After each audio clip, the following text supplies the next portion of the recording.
mini intervalo dg. A gente vai usar esse fato mais para frente, quando a gente for lidar com as equações, tá certo? Agora não. Então, potencial de eletrodo. A gente definiu lá, mas vamos parar para pensar. O que a gente poderia pensar de errado? Eu tenho uma pilha, o potencial de eletrodo e a diferença de potencial entre os dois polos da pilha. Não é isso. Tá certo? Essa diferença de potencial a gente chama de diferença de potencial, DDP. Não é o potencial de eletrodo. Então, potencial em relação ao que é? Em relação à Terra? Também não é isso. É a diferença de potencial entre a parte condutora de elétrons, o metal, e a solução, que é a parte condutora de íons. Essa é a diferença de potencial, e isso que é o potencial de eletrodo.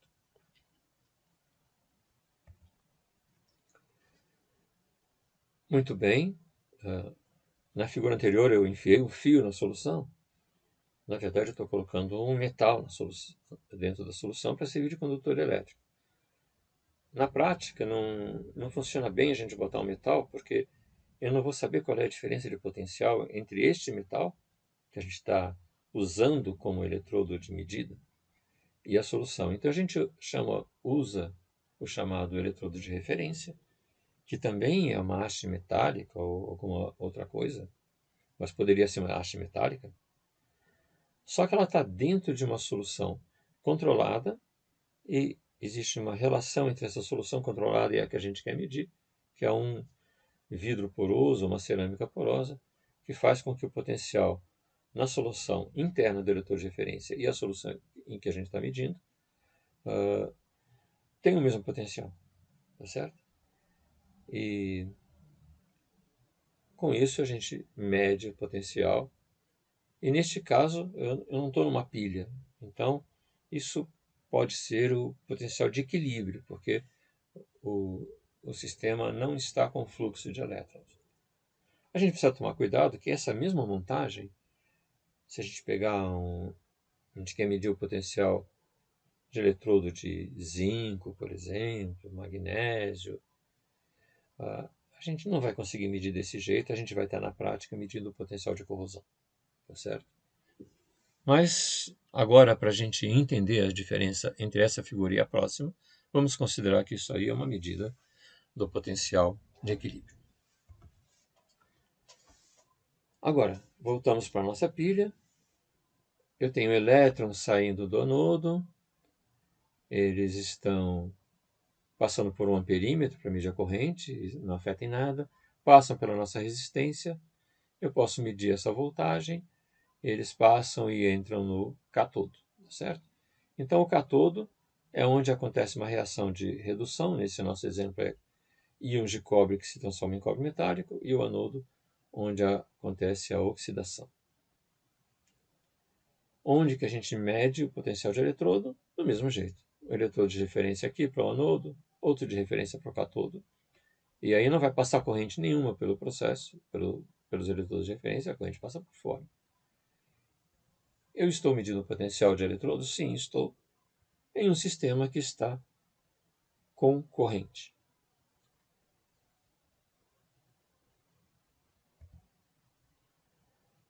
Então, a gente volta um pouquinho para falar da medição do potencial de eletrodo. A gente quer, por exemplo, medir o potencial de eletrodo da prata. Eu mergulho a prata numa solução.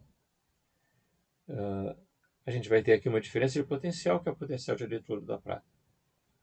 Lembrando, é fixo? Não é fixo, depende do que a gente tem na solução.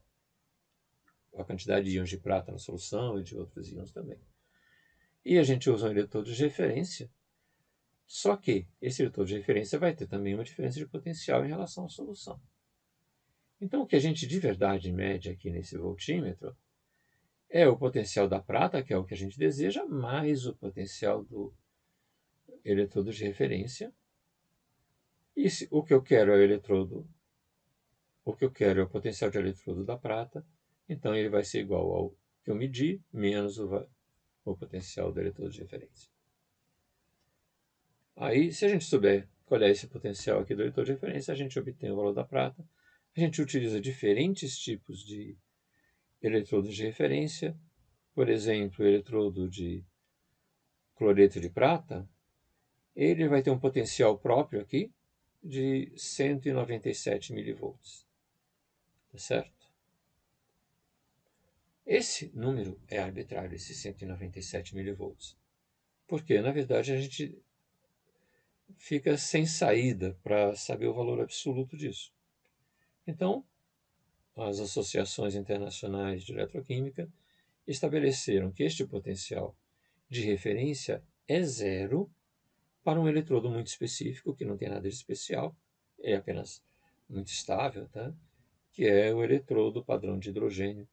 É um eletrodo em que a gente tem uma reação de H+, transformando-se em gás hidrogênio. Então, para ele, a gente considera que esse potencial é zero.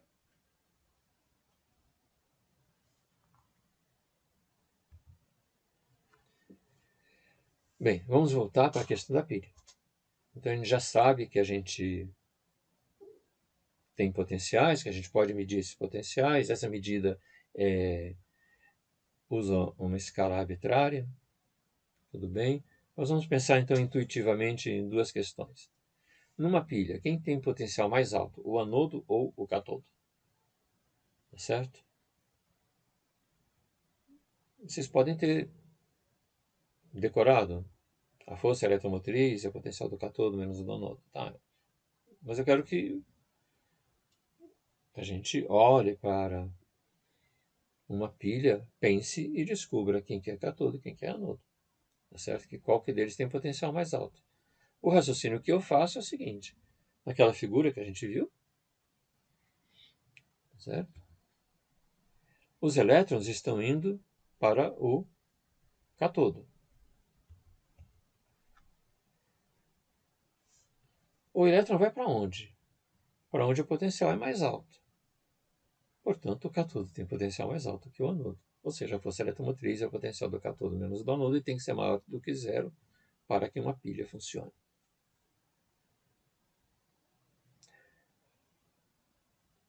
Temos então uma segunda questão. Quando o catodo está fora do equilíbrio, ou seja, quando ele recebe elétrons do circuito para consumir cátions da solução, seu potencial deve ser maior ou menor do que seu potencial de equilíbrio. Bem, eu disse que o catodo está fora do equilíbrio. O que é um catodo no equilíbrio? É quando não tem corrente. Então, eu tenho aqui uma pilha. Esse catodo, ele está no equilíbrio. O anodo está no equilíbrio também. Entretanto, esse sistema todo está fora do equilíbrio, porque eu tenho uma diferença de potencial. Se eu ligo um fio unindo o catodo ao anodo, eu ofereço um caminho para resolver este desequilíbrio, de ter uma diferença de potencial, 1,5 V aqui. Se eu ligo o fio, eu ofereço um caminho para que essa diferença de potencial se reduza a zero.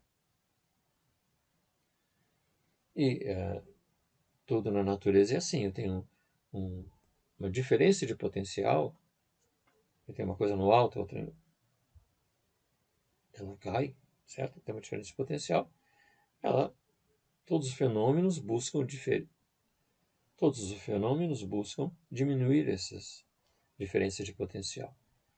Então, se eu boto um fio aqui, a tendência dele é diminuir a diferença de potencial. De que jeito que ele vai fazer isso?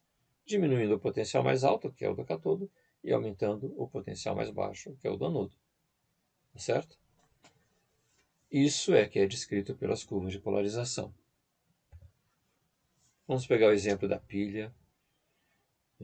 É uma pilha hipotética, ou seja, essas curvas não são reais. Eu tenho uma diferença de potencial inicial, ou seja, a força eletromotriz muito grande, cerca de 3 volts. Então, não são sistemas usuais. Mas eu tenho aqui uma curva azul, que é a curva de polarização do catodo desta pilha. E essa curva em ocre ou laranja, que é a curva de polarização do anodo desta pilha. Então, o que eu estou mostrando? Que o potencial, que é o nosso eixo vertical, tem uma relação com a corrente. Então, o que essas curvas estão mostrando? Vamos pensar, por exemplo, na curva catódica, a curva azul. O potencial de equilíbrio catódico é cerca de 2 volts, um pouquinho menos de 2 volts.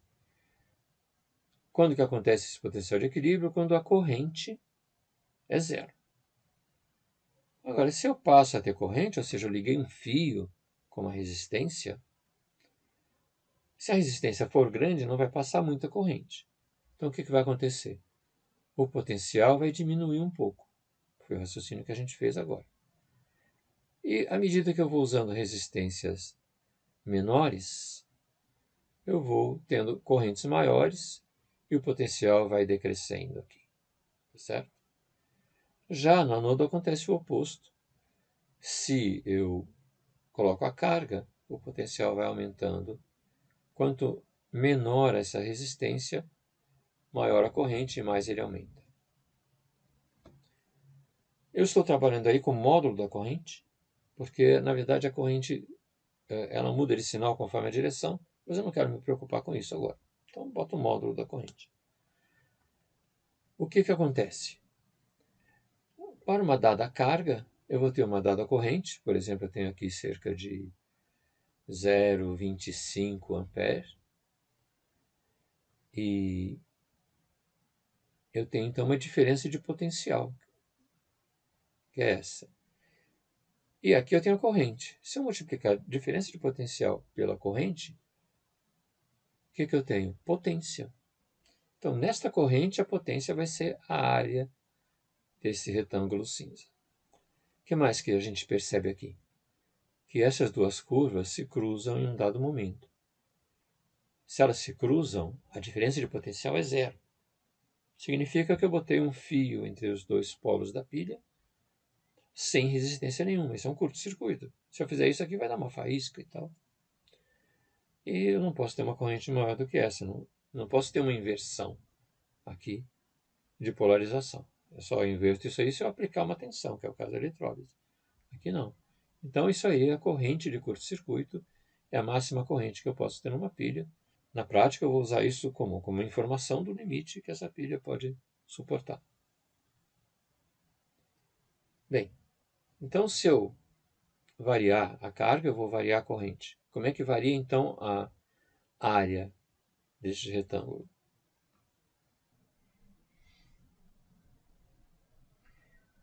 Então, vamos ver como varia a área em relação à corrente, inicialmente no Excel, depois a gente volta para a apresentação. Temos então aqui uma planilha, temos esse gráfico, potencial versus corrente.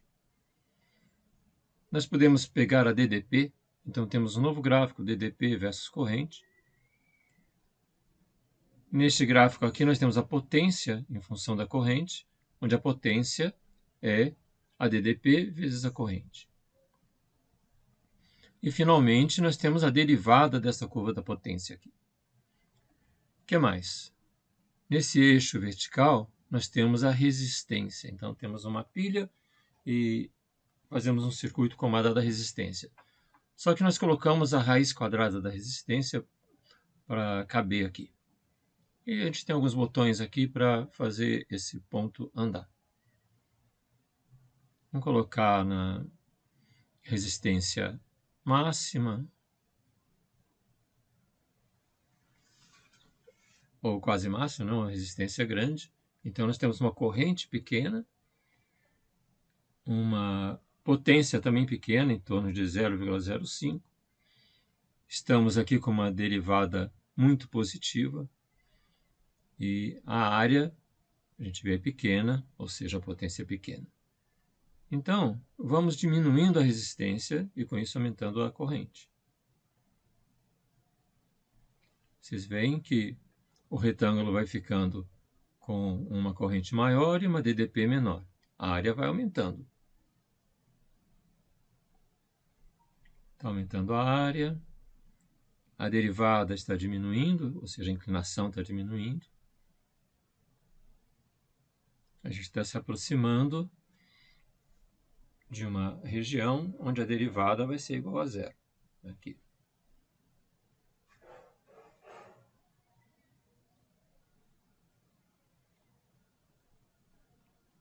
Avançando, avançando, avançando. Pronto. Chegamos ao ponto onde a derivada é zero e é o máximo da curva de potência. Esse máximo está em torno de 0,37 watts. E se a gente continua diminuindo a resistência, aumentando a corrente, aí a gente começa a ter o efeito da diminuição da DDP e a potência vai diminuindo, diminuindo, até que a DDP vai ser tão pequena que a potência se aproxima de zero. A potência ficou igual a zero, essa área ficou nula, tá certo? Então, nós desenhamos aqui embaixo a potência em função da corrente, ou seja, aquela área em função da corrente. Quando a corrente é muito pequena, o retângulo é muito estreito, então a área é pequena, aí vai aumentando a largura, diminui a altura, vai aumentando até o momento em que começa a acontecer o inverso e a gente na corrente de curto-circuito vai ter potência igual a zero de novo, e a gente passa por um máximo. Essa curva não é simétrica, tá certo? Aqui ela parece simétrica, mas não é. E essa é a máxima potência. Então, qual é a máxima potência dessa pilha? Sei lá, está escrito aqui 1,5 volt.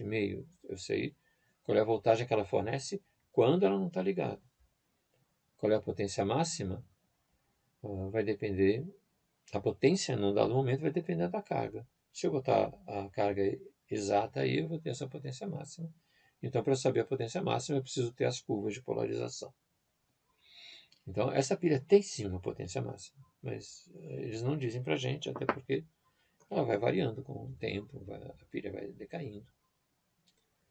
Então, comentando, eu usei o módulo de corrente na figura anterior e não a corrente, para a gente não ter que se preocupar com isso.